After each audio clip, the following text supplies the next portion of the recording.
เด็กขอบเพื่อนขอบใจเพื่อน ขอบใจเพื่อน ปากขมวนลูกขอบใจมันบ่ฮู้ว่ามันนั่น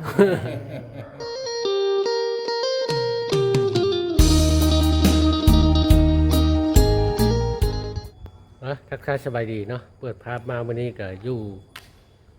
ยังอยู่เฮือดลงไม้คือเก่าพี่น้องเลยว่าเมื่อกี้ภาพบรรยากาศให้พี่ได้ให้น้องได้เบิ่งกันเนาะเพราะว่า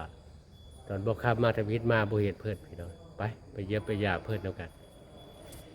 มามื้อนี้ก็มากับทางพ่อบ้านเนาะทางพ่อบ้านพาเลาะเพิ่น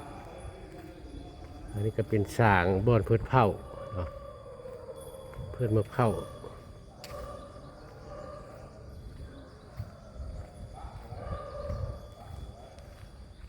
สาวเพิ่นก็อยู่ได้เพิ่นจื้อได้ว่าเพิ่นจื้อเฮาได้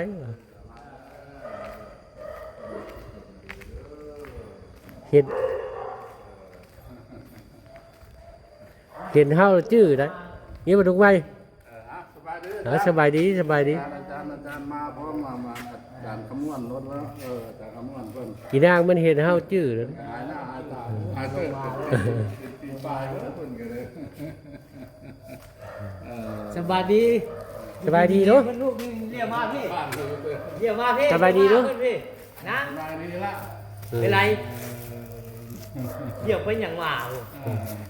เรียกมาหาเพื่อนพี่ลูก เพราะมันพิการธรรมดาได้เพิ่นก็ว่าเรื่องนั้นนะ เรียกมาหาเพื่อนเรียกมา เออ เรื่องมันสมอง โทรศัพท์มาลูก เรื่องมันสมองมัน เงินไอ้เอาให้เด้อ นี่เงิน เอาให้พ่อเด้อ ไปซื้อนม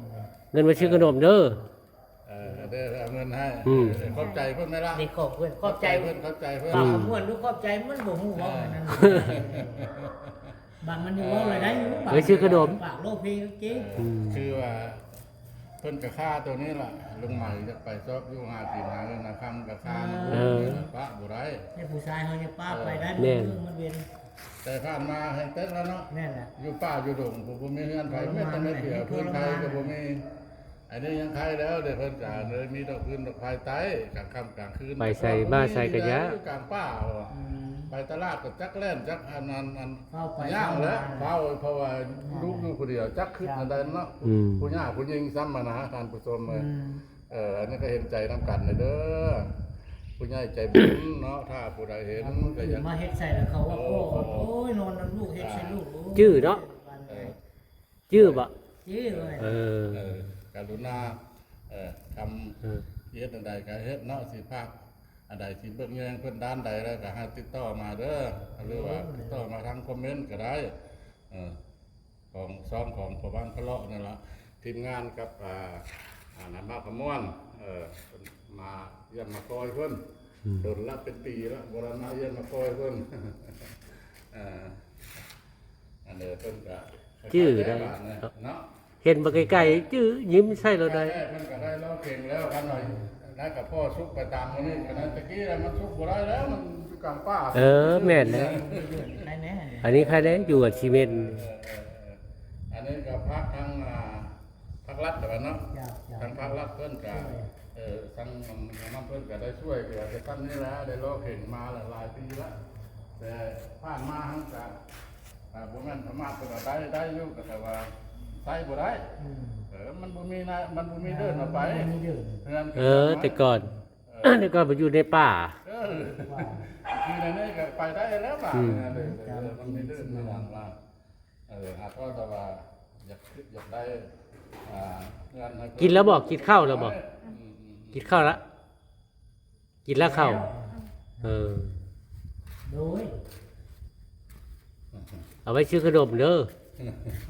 มากายฮานมาว่าสิซื้อมันก็ลืมซะเพิ่นมากินขนมพี่น้องมากินขนม มาประเมินโทรแล้วก็ลูกปุ๊บปั๊บตะกี้สิบ่ได้มาแล้วเด้อ จักปีละอีนาง 17 ปี อายุ17 ปีพี่น้อง แม่ว่ารถหาป้าดนอันนี้ก็ความเป็นอยู่เนาะความเป็นอยู่ของรู้ไหมก็มีหวดมีหม้อเนาะบนเฮ็ดอยู่เฮ็ดกิน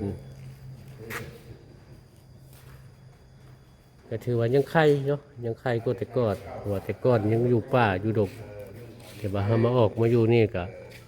มีพื้นมีไผ่ไต้แล้วก็บ่อนอยู่บ่อนเช่าก็สะอาดเนาะมันยังแปลนเด้บ่คืออยู่แต่ก่อนพี่น้องถือว่ายังใครคลิปนี้ก็ประมาณนี้พี่น้องเอ้ยมาเก็บภาพบรรยากาศต้องให้พี่ให้น้องได้เบิ่งได้ชมกันพี่น้องเอ้ยจะได้กระภาคเนาะภาคนั้นผู้ใหญ่ใจดีหรือว่าท่านไหนที่ว่ามีจิตใจเมตตาเนาะที่ว่าอยากอุ้มสู้ซอยเหลือกะทักมาได้พี่น้องเอ้ยหรือว่าคอมเมนต์ใต้คลิปเนาะ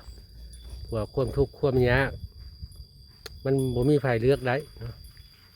ถ้าเขาเลือกได้เขาก็อยากเป็นคนห่างคนมีคนร่ำคนรวยบ่อยากเจ็บอยากเป็นแต่ว่ามันเลือกบ่ได้พี่น้องเลยบ่คำสำหรับบ่คำกับซอยซ้ำที่ว่าบ่คำซอยได้เนาะถ้าผู้ใหญ่ใจดีบ่ยื่นมือมาซอยกับบ่มีพี่น้องเลยเนาะเพราะว่าอันนี้จึงว่าบ่คำถือเป็นสะพานเนาะหรือว่าท่ายทอดให้พี่ให้น้องได้เบิ่งเนาะบางคนที่ว่ามีจิตใจเมตตาอยากซอยเหลือกะบ่คำเป็นสะพานเป็นสะพานบุญให้เนาะหรือว่ามาช่วยเรือส่วนที่ว่าหลังๆมากกับบ่คำก็เคยไปช่วยเรือนั่นก็คือน้ำใจจาก